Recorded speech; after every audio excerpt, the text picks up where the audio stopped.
목소리를 합독을 하지요. 창세기 32장 24절 시작. 야곱은 홀로 남았더니 어떤 사람이 날이 새도록 야곱과 씨름하다가. 아멘. 자, 오늘은 최악의 상황이 왔을 때 그런 제목입니다. 여러분, 야곱이 홀로 남았다는 건 야곱의 인생의 최고의 어려움이고 최악의 상황. 우리 고사성어로 볼 때 진퇴양난, 아주 중요한 의미가 있습니다. 그러니까 야곱이 모든 방법을 동원해 봤어요. 처자식을 보고 그러면 마음이 돌이키실까. 그래서 1차는 이 덜 사랑했던 이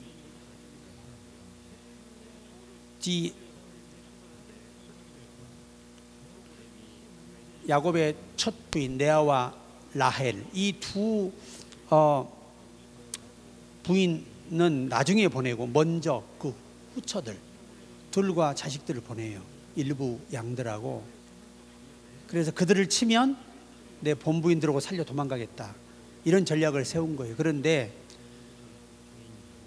그들을 보냈는데 소식이 왔는데 이 에서가 꼼짝을 안 하는 거예요. 그래서 이번에는 아예 그냥 자기 부인들하고 자식을 다 보내요.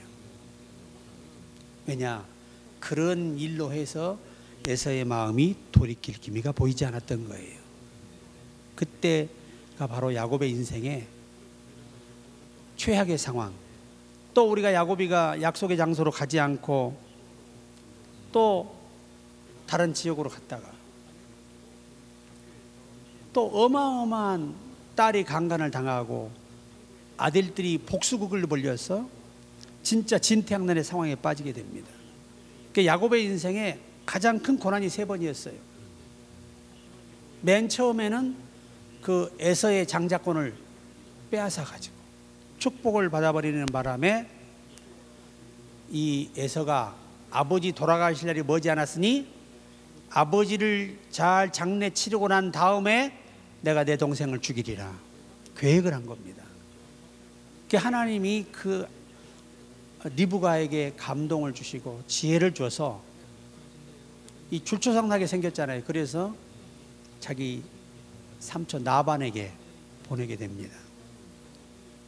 그리고 이제 야복강에서의 이 최악의 상황, 그 다음에 이 또 다른 지역으로 가서 최악의 상황을 맞이하게 됩니다. 자, 그런데 이 야곱이가 이 최악의 상황에서 어떻게 했느냐가 중요하죠. 어떻게 했느냐? 야곱은 하나님을 선택하게 됩니다.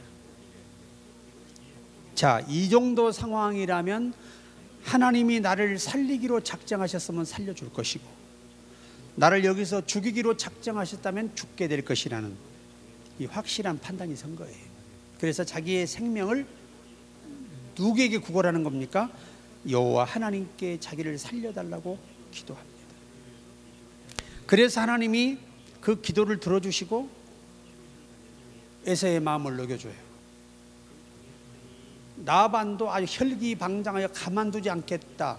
특히 이 나반은 오늘날 같으면 이제 이 무슬림과 같은 종파거든요. 무슬림권이에요. 그래서 여호와 하나님을 믿지 않고 이 자기 집에다가 조그마한 우상덩어리를 놔둬요, 항상 야곱이가. 그런데 이 우상덩어리를 누가 가지고 나오느냐? 라헬이 몰래 이 안장 밑에 숨겨요. 그리고 생리가 와서 못 내린 아버지 이해하라고 하고 안 내려옵니다. 그래서 발각이 안 돼요. 그런데 그 전에 하나님이 나반에게 나타나셔서 야곱을 해치지 말라는 겁니다. 그와 상관하지 말라는 겁니다. 그래서 하나님이 막아주신 거예요. 야곱은 몰랐지만 하나님이 미리 손을 쓰셨어요. 오늘 야복강에 홀로 남기신 하나님은 천사를 급파하여 그를 살려주시려고 보낸 겁니다. 안타깝게도 거기서 장애를 얻게 되죠. 장애를 얻게 되는데, 그리고 나서 에서에게 다가갔는데 에서가 마음이 녹아서 지난 날을 용서하게 돼요. 그래서 야곱이가 완전히 목숨을 건졌지요, 거기서. 그래, 이 야곱은 언제나 가장 중요한 순간에 누굴 붙들었다? 하나님을 붙들었다. 세겜에 가서도 하나님이 붙드셨어요. 그래서 그 세겜의 상수리 나무 밑에 아예 거기서 정착하고 살려고 아예 딱 장막을 쳤는데, 거기서 딸이 강간을 당하잖아요. 디나가 강간을 당하고, 그로 인해 이제 오빠들이 가만히 있겠어요. 이방인에게 더럽혀진 딸을, 동생을 생각해서라도 이거 복수를 해야 되냐. 그래서 그 세겜의 그 전 남자를 다 전멸시켜 버리잖아요. 그러니 세겜이 아버지가 가만히 있을 리가 없죠. 자기 자식 다 죽였는데. 그러니까 돈을 들여서 다른 나라에 도움을 청해요. 왜? 복수하기 위해서. 그래, 하나님이 예전 같으면 야곱이가 바로 그냥 도망가는, 36개 도망가는데, 그가 야복강에서 배운 게 뭐냐? 아무리 인간이 머리를 쓰고 방법을 고안해도 하나님의 결정이 안 떨어지면 살 길이 없다는 거예요. 거기서 배운 게 그거예요. 그래서 야곱이가 이 세겜에서 버텨요. 누구의 지시가 올 때까지, 하나님이 움직이려 할 때까지 기다리는 거예요. 이게 믿음이에요.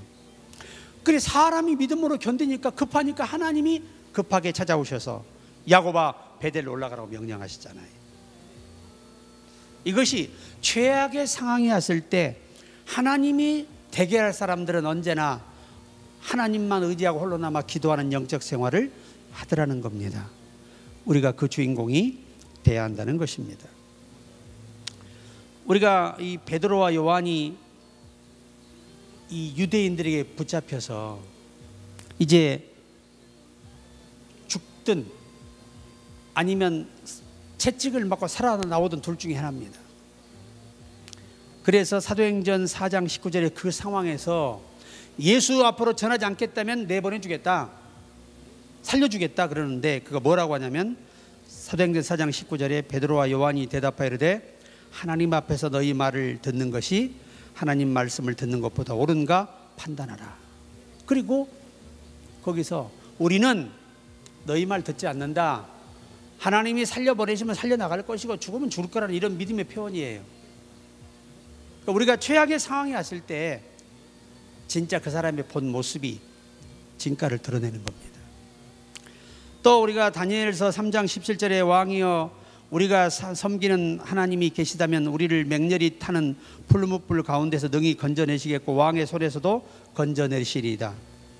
최악의 상황에서 이건 무조건 이제 거역하면 죽어야 돼요. 사형 집행장이 준비되어 있어요, 불 속으로. 그런데 거기서 신앙을 선택하고 하나님을 선택하고 자기 목숨들을 포기해요. 그러니까 최후의 상황이 왔을 때 진짜 하나님을 만난 사람들은 역시 어떤 상황에 평상시나 환란이 오나 믿음이 똑같다는 거예요, 행동이. 이게 우리와 다른 점입니다. 대만에 오봉 선생이라는 유명한 크리스찬이 있었습니다. 이 대만 고산지대가 당시에 부족들이 상대 부족을 잡아다 목을 잘라서 사람을 제물로 드렸다고 합니다. 이 소식을 접한 선교사들이 가서 그렇게 헌신하며 복음을 전해도 설득이 안 돼요. 오래도록 자손 대대에 수천 년을 사람을 목을 잘라 제물로 바치는 이런 극악무도한 종교를 믿는 거예요. 종교성이라는 게 그렇게 무서운 겁니다. 그래서 아무리 사람들이 선교사가 설득해도 이 추장이나 이 사람들이 듣질 않아요. 그때 이 오봉 선생이 하나님께 기도를 합니다. 주여, 부족의 악한 풍습을 멈추게 해 주십시오. 주님의 능력으로 더 이상 인신 제사를 드리지 않게 하십시오. 기도해요. 그랬더니 성령께서 그에게 음성을 내립니다. 네가 제물이 되어라. 그러면 그들이 멈추리라. 이 응답을 받고 주저하지 않고 그 다음날 그 추장을 만나서 제물을 선택하는 방법을 알려줍니다. 내일 제사 지내기 1시간 전에 이 계곡을 따라 내려오는 사람이 있어. 검은 모자를 쓰고 옷을 입고 하는 사람이 그 사람의 목을 쳐서 그 사람을 제물로 바치시오. 그리고 자기가 그 길을 걸어와요. 그래서 목을 딱 쳤습니다. 그래 제사 이제 지내려고 제단에 올리려고 모자를 벗겨 보니까 오봉 선생이에요. 충격에 휩싸이게 됩니다. 그래서 그 제물을 드리지 못하고 그때부터 사람 잡아 죽이는 제사가 없어졌어요. 그리고 거기에 복음이 들어가서 예수님을 찬양하고. 때로는 우리가 최악의 상황에서 내가 죽어서 더 이상 많은 사람이 희생되지 않는다면 그 길을 선택했던 분이 오봉 선생이에요. 대만의 유명한 그리스도인으로 남아 있습니다. 아주 부족들이 존경하는 분이었어요. 우리 예수 믿는 사람이 최악의 상황에 왔을 때 이런 믿음을 갖는다는 것처럼 아름다운 일은 없어요. 나는 요즘도 참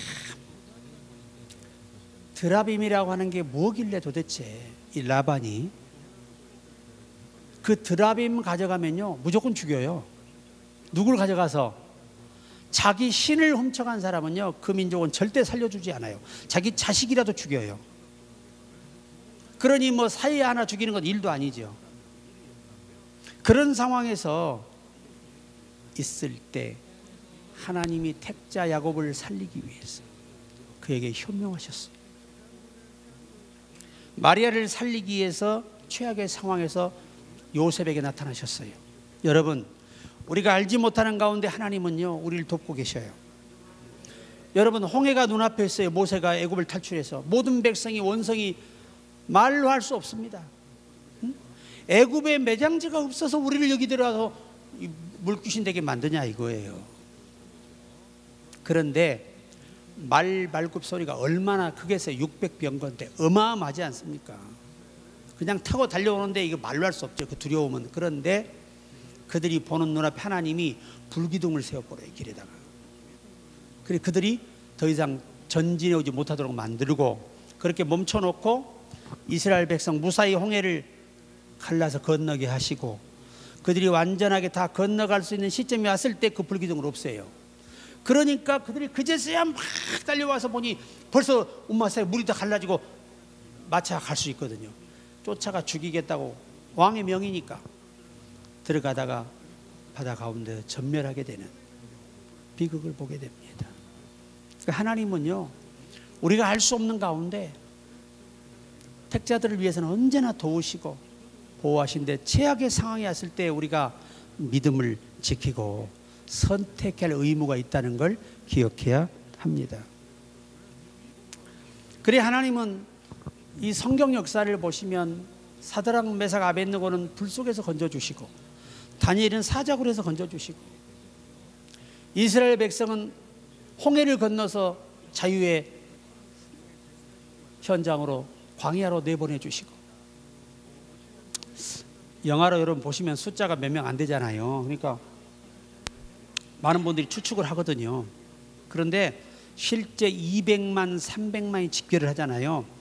여러분 야구장에 1만 명, 그죠? 2만도 안 되는 명이 모여도 어떻게 야구장이 사람이 엄청 많게 보이죠? 그거의 몇 배요? 20배, 30배. 그러면 그 많은 우리가 출애굽 여정의 길을 가봐야 돼요.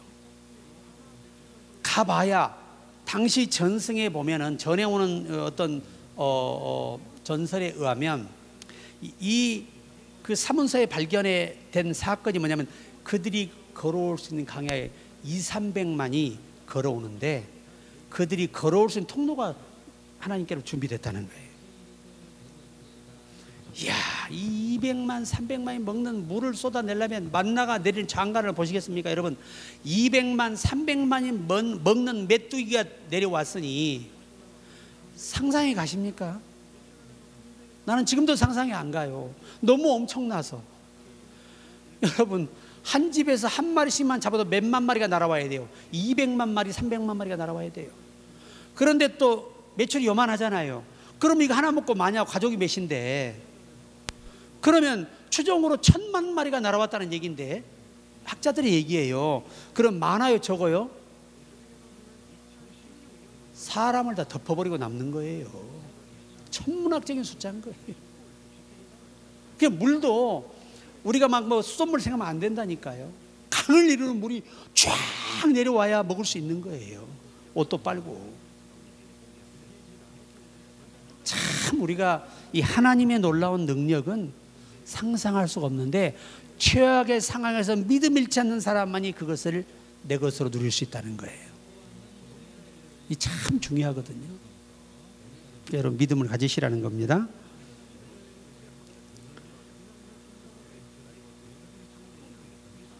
그게 우리가 이제 창세기 31장 이 23절 24절에도 라반이 그의 형제를 거느리고 7일 길을 쫓아가, 세상에 몇 길을 쫓아왔어요? 자기 사이하고 딸 잡아 죽이려고 드라빔 찾으러 세상에 7일 길을 쫓아왔다니까. 왜냐하면 양 무리를 이끌고 가기 때문에 속도가 빠르지 않거든요. 양들이 무리로 가기 때문에 빠르지가 않아요. 그러니까 7일 길을 쫓아와 세상에 죽이러 온 거예요. 이야, 그런데 하나님이 오는 길에 그를 막아서서 야곱에게 아무것도 하지 말라, 아무 말도 하지 말라는 겁니다. 그래 꼼짝 못 하잖아요. 하나님이 막아버리니까. 그래서 우리가 끊임없이 추구할 것이, 정말 최악의 상황에 아버지 내가 믿음 잃지 않게 하옵소서, 어떤 상황이 와도 믿음은 잃지 않게 하옵소서 기도해야 됩니다. 실패를 성공으로 전환시키는 데 필요한 중요한 메시지를 남긴 분이 계십니다. 그분은 발명가이면서 찰스 캐터링 씨입니다. 이 찰스 캐터링 씨 책을 보면서 감동을 받았는데, 아주 절실한 기독교인이에요. 이분이 이런 위대한 메시지를 후세대에 남겨줍니다. 첫째, 정직하게 실패했을 때 실패를 인정하십시오. 둘째, 실패를 이용하십시오. 절대로 실패를 낭비하지 마십시오. 실패해서 얻을 수 있는 모든 것을 배우십시오. 셋째, 실패를 이제 아무것도 하지 않겠노라고 결심하는 계기로 삼지 마십시오. 실패는 누구에게나 찾아옵니다. 실패를 반가운 손님을 맞듯 대우하시기 바랍니다. 우리 그리스도인들에게 있어서 실패란 또 다른 형태의 성공입니다. 왜냐하면 우리는 모든 일의 승리자 되시는 예수 그리스도와 동행하는 삶을 살고 있기 때문입니다. 혹시 실패를 맞아 좌절의 늪에 빠져 계시지는 않는지요? 당신에게 힘과 방패가 되시는 하나님을 의지하여 도움을 얻으시기 바랍니다. 주님, 저희로 실패를 실패로 바라보지 말게 하시고, 실패를 당할 때 오직 실패 속에 숨어있는 주님의 뜻만을 바라보게 하시옵소서. 어떤 종류의 실패라도 그것을 성공으로 바라볼 수 있는 지혜가 다 우리에게 있게 하여 주시옵소서. 밖을 내다보면 어두울지 몰라도 위를 쳐다보면 언제나 빛이 있음을 기억하게 하옵소서. 여러분, 아무리 온 앞이 캄캄해도 하늘 보세요. 별이 떠 있고 달이 떠 있고 훤합니다. 그러니까 이분은 발명가지만 이분이 그 기록의 그 책에 보면 자기가 발명하는데 실패가 8,900번 있었다고 합니다. 근데 8,900번 동안 이것은 안 된다, 답을 냈다는 거예요. 그러면 이제 몇 개 안 남았다. 그래서 8,900번 만에 성공을 했다는 거죠. 에디슨은 만 몇천, 2만 가까운 실패하고 축음기를 만들고 전기를 만들었어요. 그러니까 실패라 생각하지 않고 이것은 개발해서 제대로 이 지식으로 남겼다는 거죠. 다 남겨 정리해 보니까 성공의 비결 하나 남더라는 거예요. 그래 그에 성공한 것이 발명가들의 이 장점이죠. 특히 크리스찬 발명가들은 기도 속에서 하나님께 지혜를 구하며 성공했다라고 하는 것입니다. 그래서 오늘 우리가 결론을 볼 것 같으면 최후의 순간을 맞이할 때 하나님의 사람들은 너무 돋보이죠. 어떻게 이렇게 사자굴 앞에 당당하며 이렇게 풀무불 앞에서 여유가 있습니까? 담담하고 그리고 아주 자신감이 있고 그 태워 죽을 건데 황제 앞에서 내가 왕에게 대답할 이유가 없다는 겁니다. 하나님이 나를 건져내시겠거니와 건져내시 아니하실지라도 왕의 신상에게 절하지 않겠습니다. 이야, 그 많은 사람 앞에서 다 절하는데 세 사람이 서가지고 당당하게 외치고 불 속으로 들어가는 걸 보십시오. 그런 사람들을 하나님이 죽이실 리가 없지요. 그렇게 하나님을 위해서 자기 목숨도 초계처럼 던지는데 살려주실 수밖에 없어요. 오늘 우리가 어려움이 있더라도 내가 죽게 더 열심히 더 헌신하고 충성하고 기도하면 전화위복이 된다는 거죠. 하나님은 반드시 갚아주신다는 거죠. 어렵다고 어려우면 안 하고 좋을 땐 잘하고 이건 신앙생활이 아니죠. 누구 이방 사람도 할 수 있는 일이에요. 그거는. 그러나 할 수 없을 때 할 수 있는 사람이 진짜 믿음의 사람이죠. 오늘 우리가 환난 날에 나를 부르라 내가 너를 건지리니 네가 나를 영화롭게 하리로다. 시편 50편 15절의 말씀을 생각하며 우리도 항상 기도할 때 하나님 실패를 낭비하지 말게 하옵소서. 그리고 어떤 어려움 속에서도 무릎 꿇어 하나님께 기도하게 하옵소서. 늘 기도에 승리하기를 주의 이름으로 축복합니다.